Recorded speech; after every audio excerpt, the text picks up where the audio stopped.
Itinanggi ng auto shop sa Taguig na sa mga Pogo Boss ang mahigit 40 luxury cars na nasa loob ng kanilang establishmento. AutoVault that is not engaged in the importation or sale of motor vehicles. AutoVault is engaged in providing quality car service detailing and maintenance.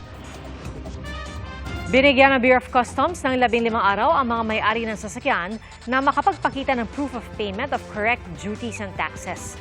15 araw rin ang binigay sa kanila at sa auto shop para makapagpakita ng dokumento na nagpapaayos sila sa shop. Tiniyak naman ng AutoVault na nakikipagtulungan sila sa customs at sa mga otoridad kaugnay ng investigasyon. Mga kapuso, maging una sa saksi. Mag-subscribe sa GMA Integrated News sa YouTube para sa iba't ibang balita.